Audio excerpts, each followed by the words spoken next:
looks like we are live. Second.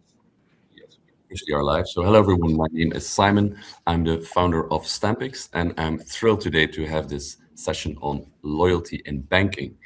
And today we're gonna specifically answer or try to answer the questions on how banks can move from, let's say, a state of functional trust to more emotional loyalty. And I've got a brilliant panel here, which we'll introduce in a minute.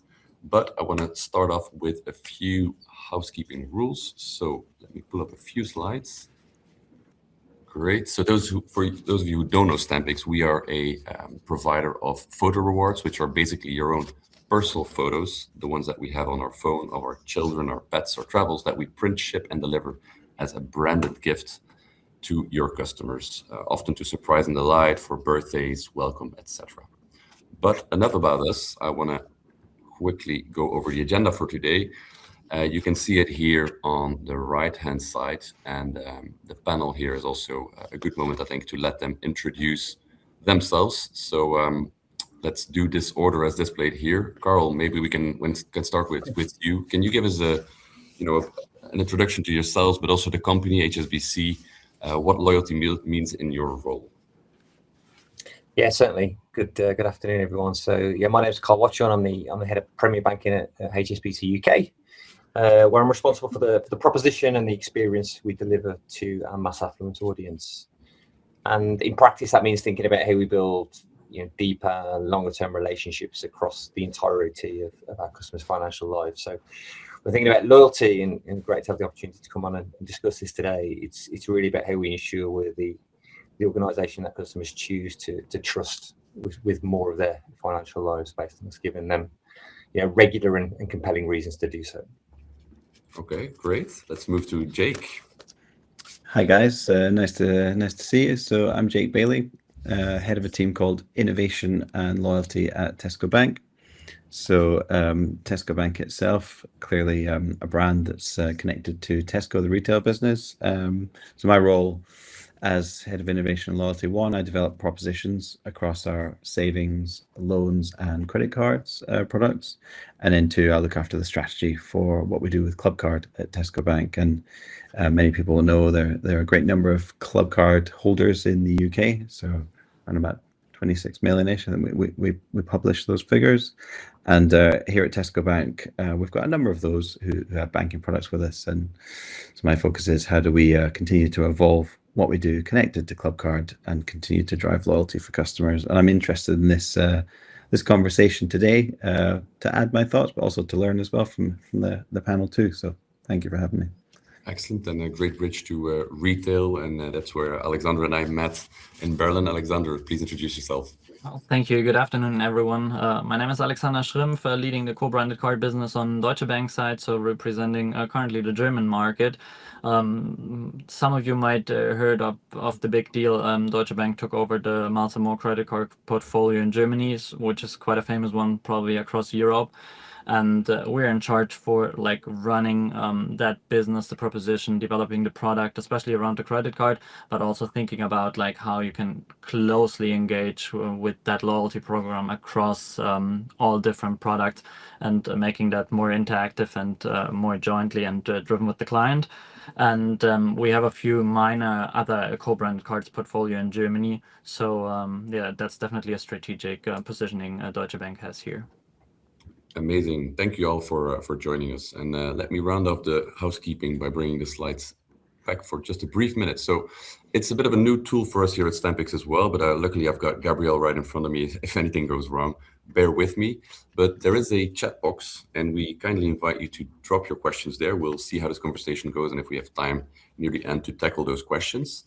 Also, yeah, keep it interactive. Obviously, share your thoughts. Let's keep it polite.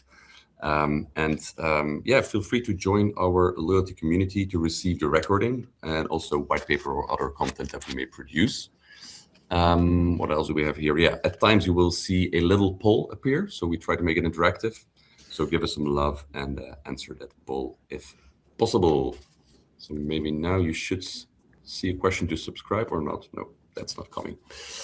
Good. So let's kick us off with maybe this slightly provocative idea that banks are trusted but not loved. Most banks compete on product offerings, features, and of course pricing, discounts, perks.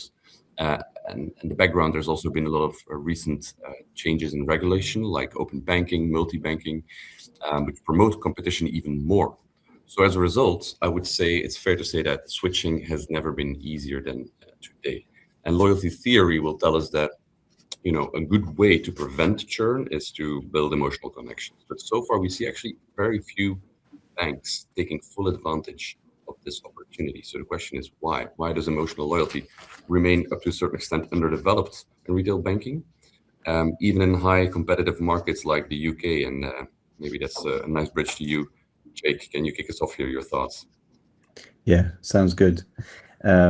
It's a good name for the session, trusted but not loved. And actually, when I first saw my picture go up, it said trusted but not loved, and a picture of me. And I said to the guys, well, maybe reduce the size of the font a little bit, because that looks like it's me personally.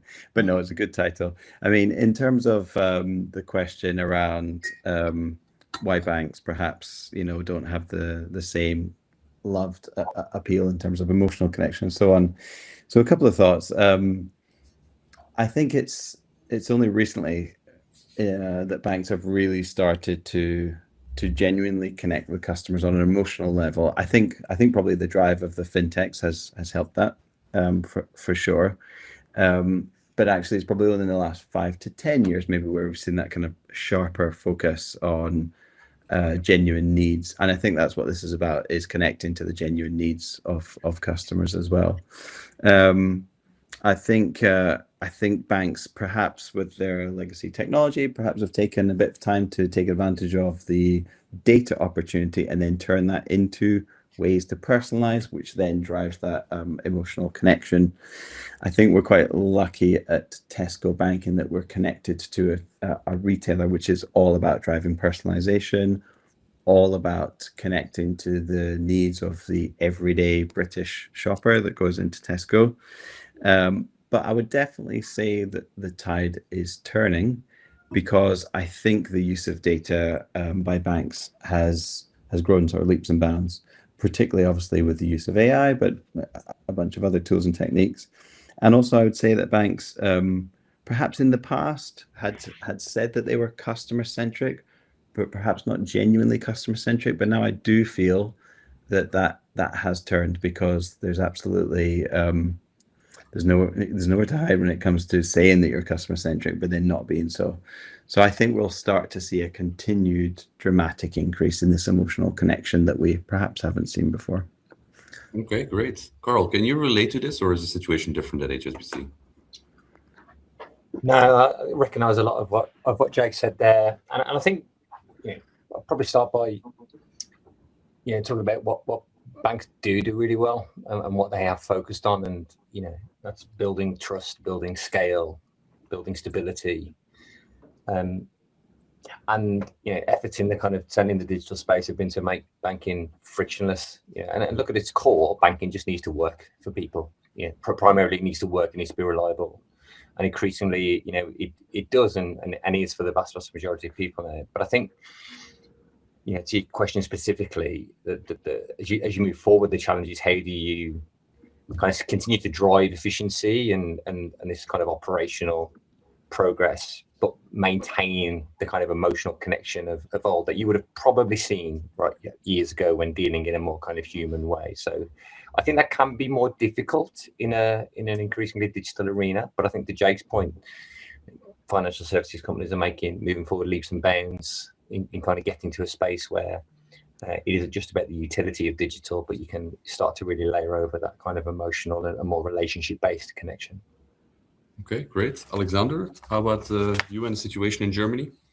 I would say quite similar. Like, I would still see that we're just at the beginning in terms of like bringing like the retail banking and the loyalty together. Yes, that was done probably over years and decades, but not at that level. I would expect to move it forward like even faster, like thinking about like agentic commerce and stuff like that, where that will be one of the big topics I would expect. Because like, at least what we see in Germany, we see that people love to collect points, miles and stuff, but typically like on every single shop and like with 10,000 of merchants actually, but it's not properly bundled, and you just see a few of them who really try to maximize their own value of those points in terms of earn as well as on the burn side. And I would expect that there's also like more consolidation, as we, for example, see it with Miles & More. They have like 500 partners and more behind where you can collect miles. That's way easier for a customer because like I have one single shop where I earn miles, but I can redeem it everywhere and I can collect on several points. While if you go to different, like 10 different merchants and collect 10 different types of points, it feels useless, while the customer had at least the feeling he collected something. But for me, it's not just about like earn. Also important is like the burn and what to do with that. So great times I had, especially also from the banking side, I would say. But it definitely needs like a strategic positioning on that to make use out of it. Yeah. Alexander, I'm going to stick with you for a little bit and talk a little bit more about measuring KPIs. So we've got the traditional loyalty KPIs and metrics: retention, cross-sell, lifetime value. Are those still top of mind and the only ones that you're measuring? Let's say, are they also preventing you from measuring and understanding what drives brand attachment and advocacy with the brand? Let me put it that way. From my point of view, there's always like the trend to obviously track those traditional KPIs because it's quite of simple, right? There's like one customer has one product. If I sell several other products, I mean, there might be the next best offer. With that loyalty part, for me, we enter a fully new area of KPIs because we're now talking about like really the loyalty and the emotional value to a product. While before we always actually measured the value across the bank in terms of like how does the customer likes my product or not, but not about the brand itself. And typically for loyalty customer, at least what we see, they sometimes do not even care what is the bank behind. Like they're connected to the brand itself, and in the end it doesn't matter if that product maybe lies. If you would imagine the product is set up totally equal across those three of us, the customer would just identify with the brand and not with the bank itself. So that's the important part for me. And now bringing those two angles together, that's a huge value add because you can, from the one side, touch the emotional attractiveness, but also can translate that later on to, is the customer that emotional that I can even increase cross-sell and selling other products because I combine that retail and like loyalty value to that client. Yeah. Jake, you're nodding. Maybe there's something you want to share as well in this space. Yeah, I think measuring customer sentiment, obviously NPS and so on, but having conversations with customers whilst also measuring the transactional, getting the balance of that right is key. And then obviously, I think that connects to continual customer research, customer insights, and feeding those back in as well. We've also had some interesting experience around the right earn versus burn journey, and I'm sure that'll probably come up in this conversation. But yeah, the balance of the metrics you use, which are customer sentiment as well as the transactional, and the combination of those are fundamental. Cool. I think Carl, any additions before we go into a quick poll with the audience? No, again, I mean, I recognize a lot of the commentary. I think in terms of metrics, the kind of headline metrics that we have used historically and will continue to use, like retention, lifetime value. Let's be clear, these have a place in financial services. These are important metrics for your business. I think for me, I'm particularly interested in relationship concentration and share of wallet, how much of a customer's financial lives they are choosing to bring to us. So I think it's not to simply replace the old, but I think it is we need to kind of build out those now with more granularity of customer sentiment to Jake's point. Excellent. So I think right now we will see a poll appear if everything goes right. Let's have a look. I'm getting a thumbs up, but I'm not seeing it myself. So are we good? Okay, there's a poll. Yeah, maybe you have to go to the right-hand side and then you can actually engage with the question. So besides the financial conditions, what makes you decide to stay or switch with a bank? We've got obviously your digital experience, additional benefits, rewards, human contact, personal contact, and then the brand reputation. So pick your choice. and then give the audience a minute before we move into the next theme, which is more about the digital-only touch points and the risks and benefits of those. So obviously, banking has become increasingly digital. Most interactions now are on the app or on mobile platforms, online platforms. It has made the experience more frictionless, which we all love. But we talked about this, during the prep conversation. Sometimes a little bit of friction can be beneficial. We're also missing perhaps the human contact with the bank. And so, this is the topic I want to dive a bit deeper in. Are we missing some of these live some of these opportunities here to connect with our customers in a more genuine way? So, Alexander, again with you. Do you think we have exhausted this digital convenience as a differentiator, or are there still opportunities to make it even more frictionless, more personalized, and more digital? I mean, I guess Jake mentioned in the beginning, one of the big drivers was obviously the fintech area, who are very strong, and they do not reinvented the wheel in terms of they brought new products up, because they were current accounts, credit cards, it's all out there, right? It's about how to get to the customer, how to use it, and how to make that as smooth as possible. So it becomes more a kind of commodity, if you do not offer it end-to-end, fully digital, fully STP, that might be from a competitive side a disadvantage, while I would say there's still lots of things to optimize. Because I mean, thinking about a whole ecosystem around, that's not then just the bank product itself, it is the beyond banking areas in terms of just thinking about a travel. It starts with leaving home and taking a train there. There might be already good offers you can connect to your products, and that fully digital, I guess. There's lots of improvement, and as said, speed is quite fast. Nonetheless, we made good progress, and for those who will not take that up and improve their UX, UI, I would say it's a big disadvantage. Yeah. While I was surprised, just commenting on the poll with regards to the personal and the human contact, I was surprised because I would have even expected way less percentage there, because I would have expected typically for the loyalty thing, it's quite digital, at least what we see on the banking side. And if people really want to have their personal contact, I'm not sure if it's really about the loyalty or if it's the trust on the bank side, which is then the driver for that. Yeah, and maybe it's also depending on whether it's for these big moments, big decisions where you probably want to speak to a human, think of a mortgage and things of that nature, versus just every daily banking. You obviously want it as frictionless as possible. It depends on the demographic of the people on the webinar and the poll, of course, as well. I'm guessing you have quite a few tech savvy in the finance industry type people talking to, I want a digital experience, where maybe you go and do poll of the UK, you might get a personal human contact higher. So that would be an interesting one to think about. Yeah.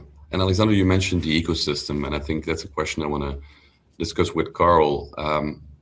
What does good look like nowadays when it comes to connecting different apps, loyalty data, banking data, to further drive a personalized experience? Yeah, from a technical standpoint, the foundation has to be unified customer profiles. We often organizations are dealing with disparate systems that hold several pieces of customer information in different places. But again, I think the industry is moving forward fast in getting to that view. I think another shift though that we're starting to see where I am is, you need to move from individual product journeys to customer journeys. If you've organizations where everyone's running their own campaigns, the customer experience can become very confusing. So I think from an organization point of view, it's just as important to be set up in that kind of customer view. Again, I think Jake touched on that earlier, rather than a kind of legacy kind of product only siloed view, which like I say isn't always conducive to a really kind of coherent customer first strategy. Yeah. So once you have that customer first strategy, you've got your digital journeys. Jake, I'm curious, do you believe that a fully digital customer journey can build emotional loyalty on its own, or do we need something additional, something human, something tangible? That's a good question, isn't it? Because there are now examples of banks who are completely digital only, and they certainly have got very large customer bases and great feedback as well. However, they're not without challenges. I guess the first question might be, can even outside banking, can you have emotionally engaging digital only journeys and make those a big success? And the answer is obviously yes. We just look at Instagram, TikTok, and even LinkedIn. You're not talking to anyone at any point, if from a human contact point of view, but it's driving emotional engagement, repeat usage, and so on. Combination, of course, of like great content and that addictive nature, the dopamine hit on the refresh and so on, different to banking, but you can have a digital only journey that drives emotional engagement.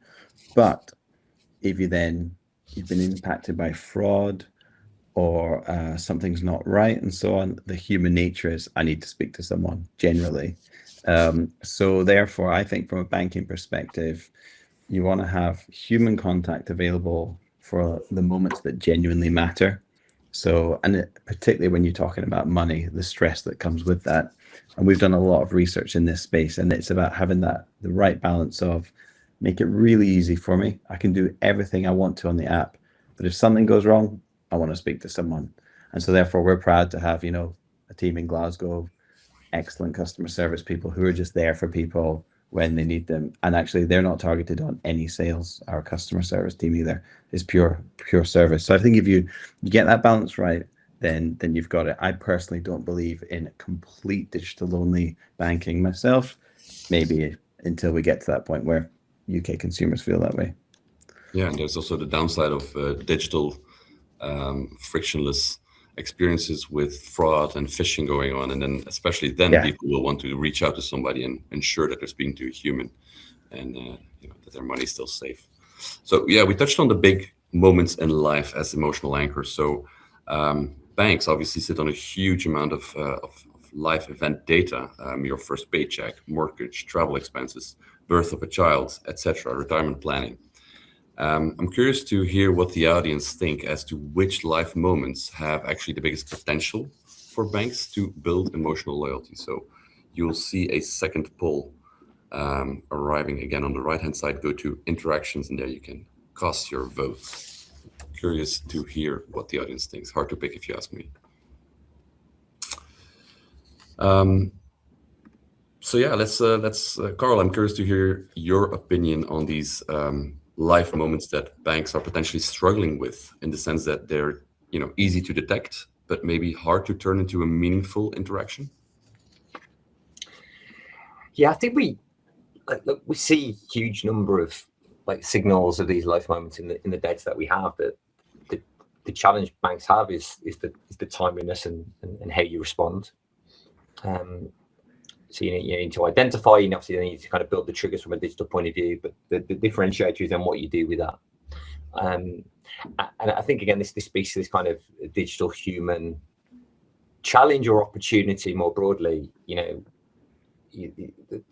challenge is how do you recreate almost that human memory in the digital ecosystem. You think years gone by, you would have walked into a branch, you take money out, you have a conversation. So I'm taking this out because I'm going on holiday.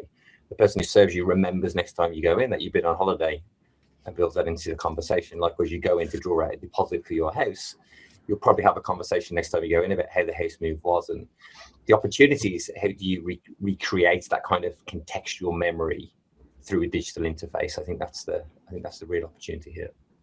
Yeah, it looks like so far in the poll, new house or mortgage approval is winning. Yeah, let's flip it to Alexander. When a big life event shows up in the data, how do you balance the need to cross-sell? You've got all the data, there's a sell opportunity potentially, where at the other hand, reaching out as a person and trying to assist them with advice, with other things they may need. I mean, typically the customer should be always in the center, right? And then it should be out of that balance, because either you understood the customer need and have the right product, but it should never be the way that you understood the customer need but do not have the right product and sell something just to get like more sales, it will end up in a negative experience anyhow, right? That's like giving a loan to someone with like 100 years old. That probably does not make sense. So I mean, that's why I was still thinking about like the response on the mortgage approval versus the birth of a child, because the question is also from a bank perspective.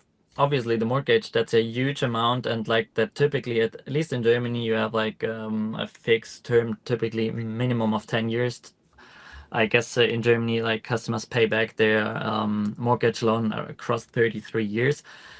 That is, in the end, it's a commodity, right? While a birth of a child, at least what I also see around our colleagues here, like once they get a child and they start thinking about like where to invest for that child, like the first ETF and stuff like that, they all end up with a bank which is trusted, which is like frictionless, and where it's easy, and where they even say, I want that my child is using that portfolio at that bank later on. So taking exactly that start, while that might be in the beginning, I don't know, 25, 50 euro a month, that will significantly increase with the first salary. And that might be on the short note, like on the short run, that might be not like the biggest value driver, but on the long term, I would definitely say that's the case for it.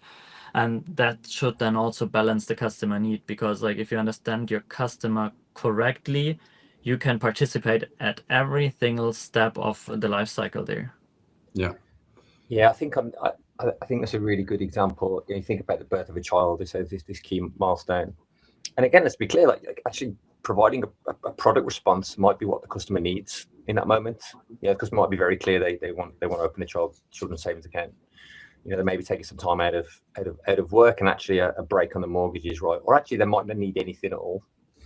And actually simply recognizing the life stage is kind of where you need to show up. So I think that, again, the kind of presumptive, let's just throw a product at this can sometimes be the wrong approach. It's really how do you have that next level of information and data to give you a really kind of informed position of where the customer is and where you can help, what the solution is rather than what you can sell.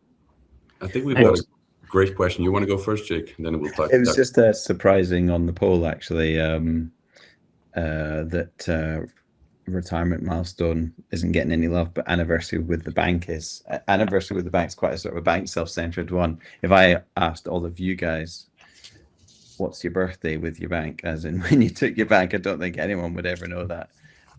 So it feels like in all the others there would be more of an emotional opportunity, and birth of a child is probably one that many banks do miss.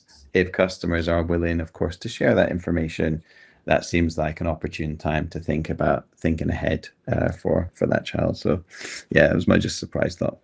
Yeah. Maybe just one thought to add, because I'm not sure if how it's in the UK, but like at least like the consumer rights protection is quite strong in Germany. Would expect UK quite similar.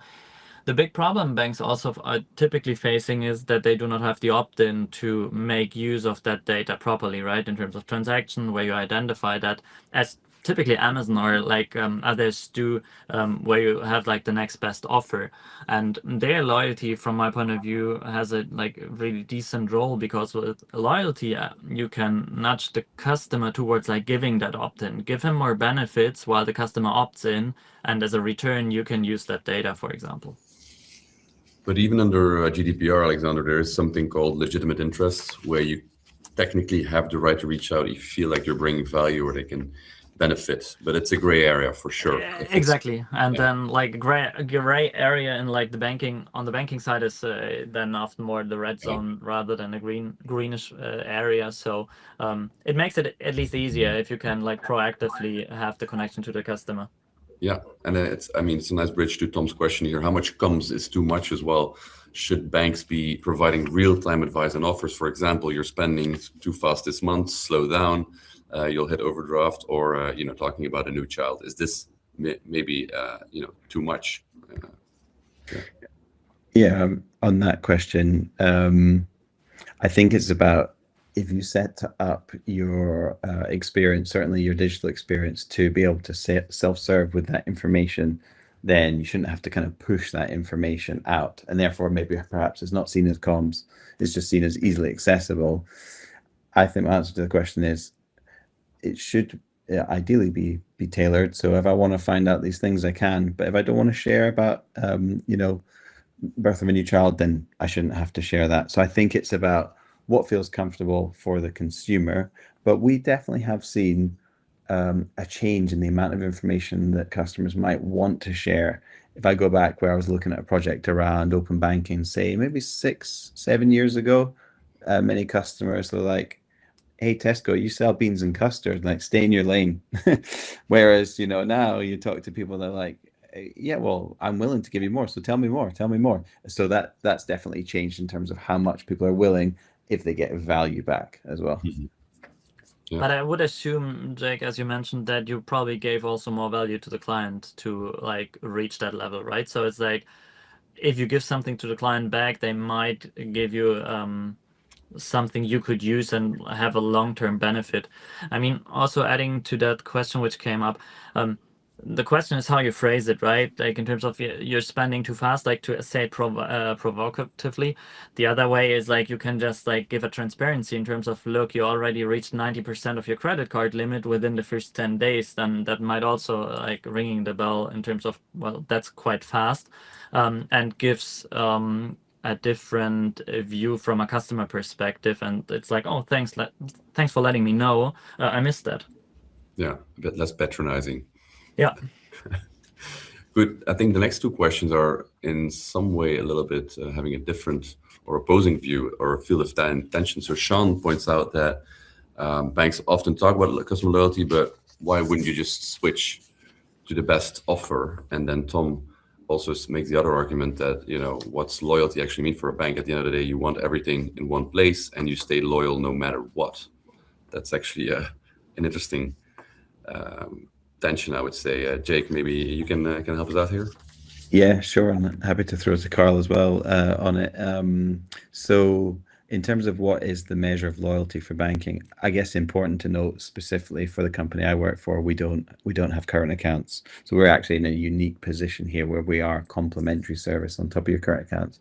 But for us, it's things like tenure, like how long have you had that product for, usage of that product, and then therefore, yes, total product holding as well. And in terms of Sean's point around like the real benefit and also the point around one bank, I think there's an expectation in banking in general that customers now in general will be multi-banked. So it comes down to what are the relevant services and offer that you can provide that give them a reason to come back to you time and again and are just genuinely helpful. And then on the back of that, you see the financial benefits. Yeah, I agree. And look, I think it's a fair question. Customers should absolutely, look for, demand, good value, fair value, and rates is a part of this. Rates matters, but I think, you're going to create loyalty over time. Is you can show up in the moments that matter, better understand your customers. You can help. You can provide nudges. You can provide appropriate solutions. And I think as well, what you do, you build trust. You know which organisation you want to be with if something goes wrong. You know which organisation you want to be with if you need empathy. I think you can draw this distinction often between like fast banking and slow banking. And fast banking when is your payments in app, and that works 99.9% of the time, right? And that's just what it needs to do. Slow bank is actually those moments that don't come around all that often, but they do. You absolutely need your organisation to get that right. And I think it's building the trust with the customer that actually you're the right organisation for the entirety of their kind of financial needs, rather than just a headline rate at in any particular moment, which is where you win. Yeah. But what I would challenge is the view of, is it always that loyalty means you offer like the best and the cheapest product, right? Because from a customer perspective, there are also different type of customer types. The ones like who would like compare everything and everywhere, like, which is quite time consuming, and they might like save here and there €1, but then thinking about like what they earned in terms of loyalty, it might be quite difficult. Coming back to the Germany problem, then you have like 10 different accounts where you collected points, but you cannot burn them properly anymore. So I'm not sure if that burn part is then fully taken into consideration. So from a holistic point of view, I would say it's like you might not be always the cheapest, but the customer has to get the feeling the ratio of earn and burn, including the pricing you pay, has to be optimized. Yeah. Alexander, I get the feeling you have a different measure of loyalty than Jake, for example, where it's more about tenure, retention. Is it more about the financial, the earn and burn ratio, these type of technical loyalty metrics on your end? It depends. Like we're from a bank perspective, I mean, we're not that long into like the full loyalty area. So, I mean, yes, we know our clients for like quite a long time and then fully agree, like we're like measuring tenure and the loyalty part like towards like the bank, but thinking about like loyalty in terms of earning something like miles, points, you name it, then at least from my point of view, I would say that might shift over time. It will be taken into consideration, but you have now, like as said, you have the traditional KPIs kind of, and now you have like the loyalty part as well there. Yeah. Okay, we've got another question coming in from Julian. Does providing great service user experience in itself drive loyalty? And then there's the points rewards, which are basically just a cherry on top of the cake to give to the customers additional value. And maybe those can extend or they can result in extended loyalty. Any thoughts here? I'm happy to start on that. It's a good one because we've used like the cake analogy many times when looking at these things. I think the product and proposition is the cake, the sponge, and I think also service would be part of that. And then you've got like the icing and then the cherry and so on. But I would say that yes, the things like loyalty points and rewards and so on do tend to be then on top of the proposition. Another way that I think about it is hooks and anchors. I think the anchors are the fundamentals of the product and the proposition, and then the hooks are the loyalty, rewards, and so on. And depending on what behavior we wish to drive based on those hooks, depends on what kind of loyalty offering we might provide to a customer. So yeah, I think it's an interesting way to call it out. Yeah, and I mean, it touched a bit on what we discussed already. Like if all digital experiences keep improving and getting better, at the end of the day, the point of differentiation is going to move to those loyalty metrics, to the partnerships that you have, the data that you have through partnerships. So yeah, I think great service and user experience can go a long way, and I think there are examples where on its own you can drive loyalty. We've probably all got examples, right, of that one or two kind of really special service moments that you'll recite over and over as years go by, and you still got that kind of affinity with the brand because they turned up for you in that moment where you needed them. I think for the most part though now, like, it's a really competitive space in the UK. I'm sure it's the same elsewhere. So you've got to deliver on all fronts. You've got to deliver fantastic service. You've got to have a really strong product offering. You've got to be really strong in the kind of rewards and offers space. You've got to just have a really standout holistic proposition, because this is what customers are demanding. So I think service is a key part to that. But I think in the main, it's probably slightly more broad nowadays. Great. Let's talk a little bit about partnerships. So obviously you've got partnerships that can deliver a ton of data, if it's miles and more, working together with Deutsche Bank, or if Clubcard is delivering a lot of insights and granular data that can be useful. But there's also partnerships that can help you build trust or just additional value. We see banks doing partnerships with football teams or live streaming televisions, out of home experiences, things of that nature.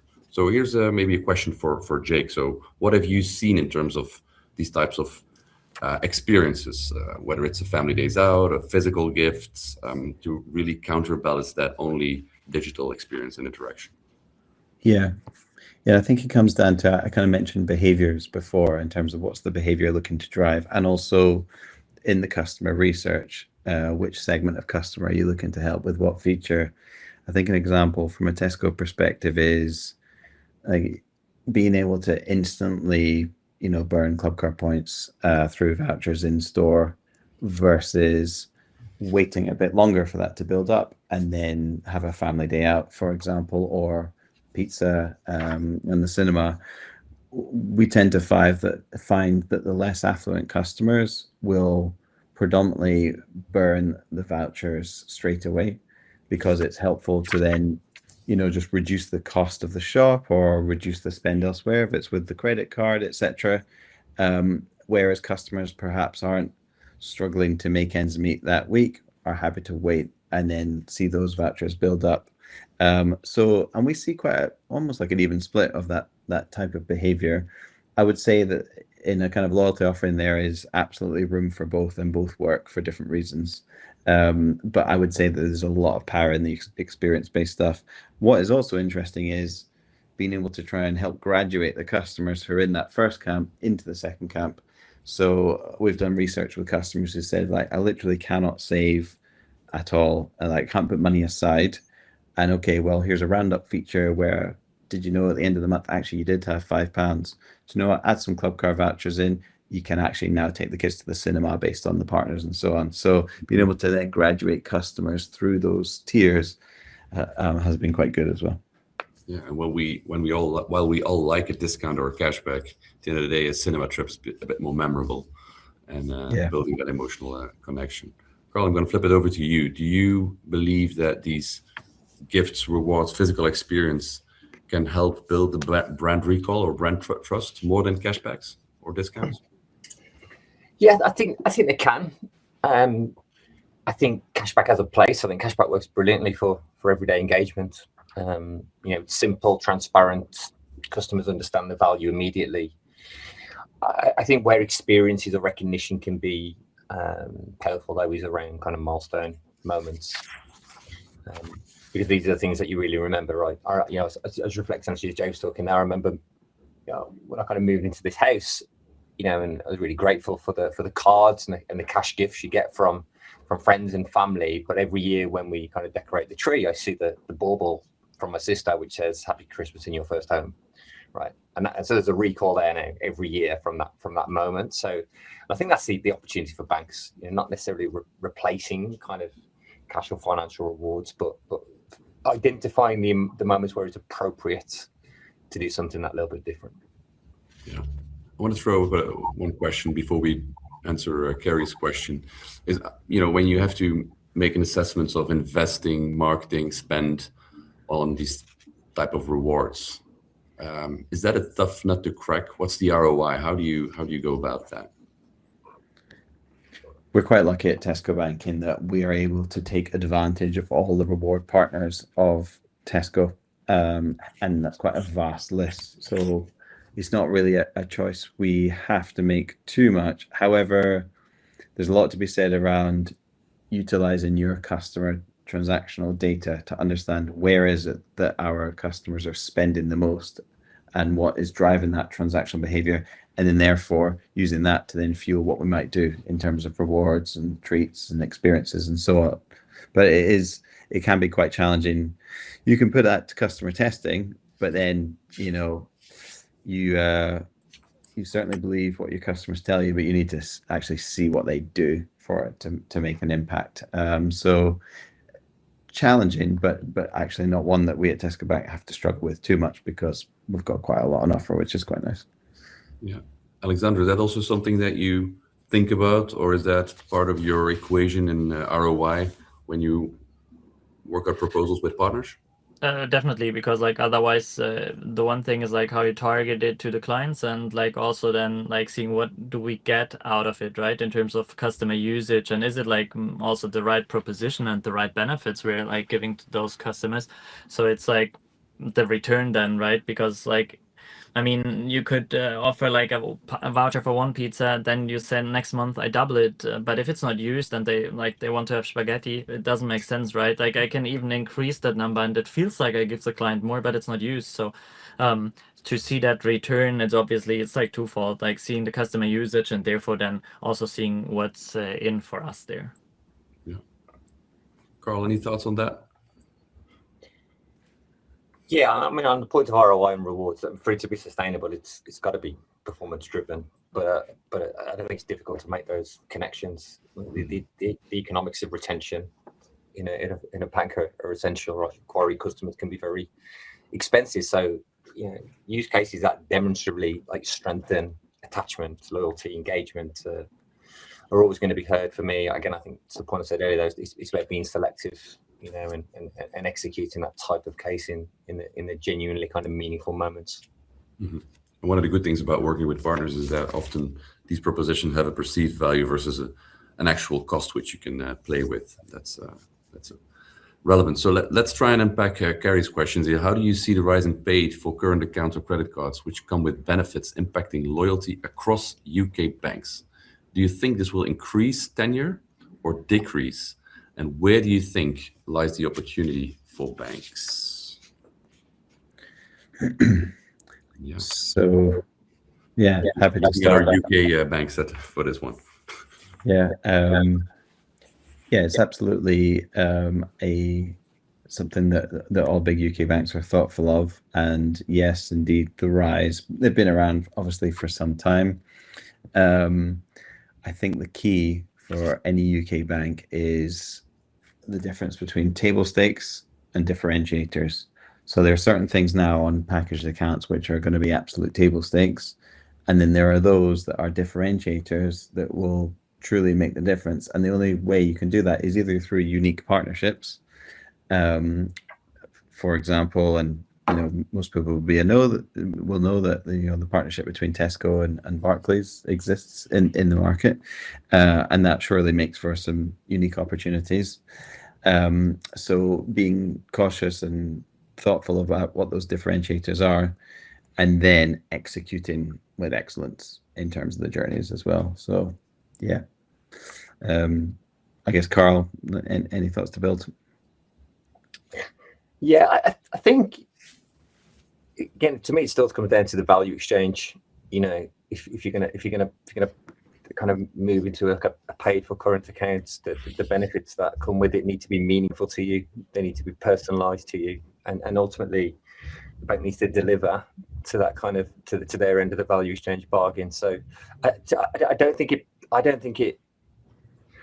kind of materially changes the loyalty piece. I think the things that customers will ultimately still respond to are, being heard, having a bank who is there to support at the kind of key moments that matter. I think trust is so key, something we pride ourselves on here at HSBC. So I think changes in the market will always create opportunity.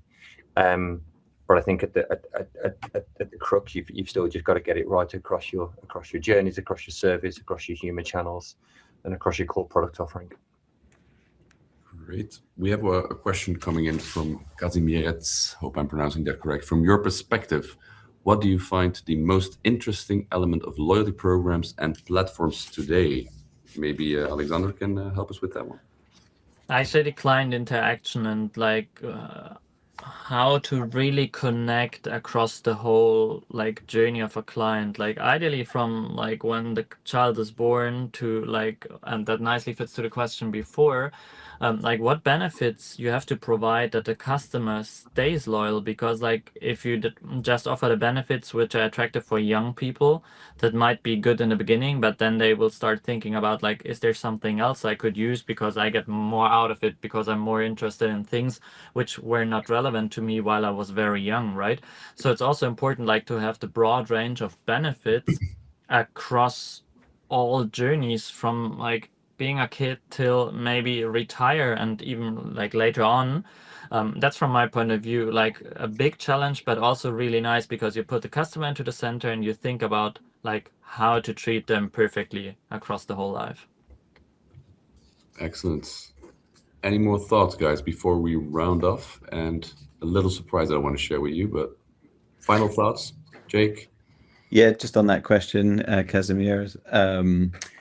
Also, I would say anything that's a real talkable moment is quite interesting. So clearly, everybody now loves Spotify Unwrapped at the end of the year, and it becomes like a family or friends moment where people hold their phones together and go through that, and that is a loyalty feature.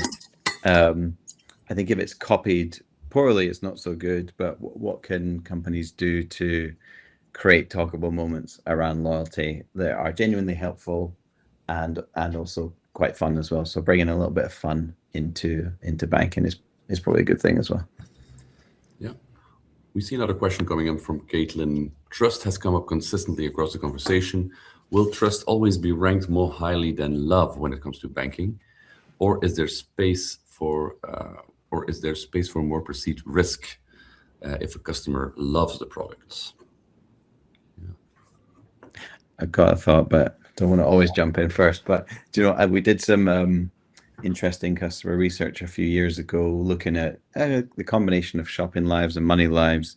But there was a particular customer who had been with their main current account provider for, I think, about 15 years. And when asked the question why, this customer said, because at this particular time needed a loan, and I went through various processes with 2 other banks and they wouldn't help me, and this bank did help me. And because of what that did for me, I love that bank and I will never leave that bank. And so it was like a moment in time. And because of that one moment, they will stay loyal to that bank forever. So I think if you ask generally, do customers love their banks? Perhaps no. But then if you drill down into what are the kind of big moments where you've been helped, many will say, well, I love them because of that. So I think maybe it's one of these hidden loves that it's there. They just maybe don't show it all the time, potentially. I heard a good one recently that loyalty in 2026 is all about meeting expectations, building trust, and then surprise when you can. So I think it's a nice framework to think about. I'm going to share some little gift that we want to give from Stampix to the audience here quickly, and there's still some time.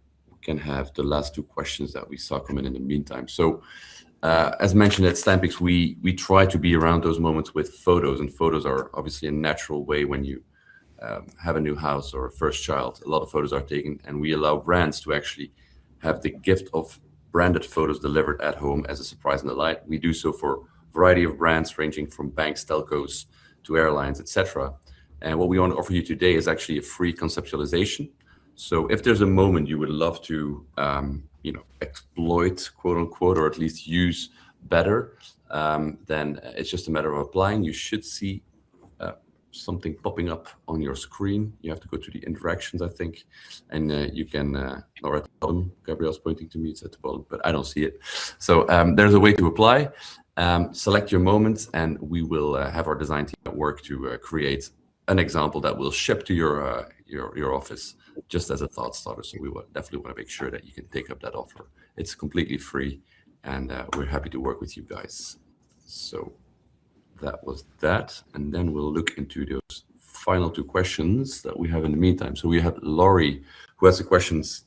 We've got a few minutes left. Can rewards have the opposite effect on loyalty if they're not personalized? So can they backfire? I'd say yes, they can.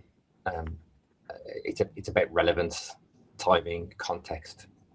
I can absolutely envisage a scenario where you speak to a customer who is maybe an elderly customer who is unable to travel, and you send them a great reward about spending money abroad. It makes no sense to the customer, doesn't fit in with their life at all. Absolutely, I think that would have an effect. So yeah, an example that comes to mind to me personally is also when the value of the reward is very low and you've got a high value relationship, like with a bank. You just sign a mortgage and you get a £2 discount or something. It's also quite ridiculous. So that's all, perhaps also a parameter too. And I think sometimes it doesn't need to be any reward at all. I think it's just the recognition of being understood, of being known. Again, just emphasising the importance of the nature, the tone, the timing of the engagement. Great. Yeah, agreed. Andrew here has a question. Whether you've seen examples in other verticals or industries that you'd like to bring into your organization. So what are you guys looking at outside of banking that's inspiring for you guys? Just one to add that I think is just generally very interesting is if you think about the combination of financial health, physical health, mental health, that's an interesting territory as well. The stress of monies, what's going on with regards to anxiety out there. certainly for different demographics, particularly in young people as well. What can we at banks do to help people as much as possible? You see in many package accounts and so on that there are health benefits as well, but how it might be interesting to think about the combination of those, and if we can help someone from a money perspective, how does that connect to helping them from a, for example, a physical or mental health perspective? So that's just an interesting territory that I think should continue to be explored. Excellent, guys. I think we're at the end of the webinar and the questions, so we actually managed to wrap it up just in time. So it was very inspiring. We'll follow up with you guys with a white paper and some results of those polls, some content. And thanks again so much, Alexander, Jake, and Carl for tuning in today and sharing your wisdom with us. Have a nice day. Thank Thanks, you. guys. Bye, Thank guys. you. Bye.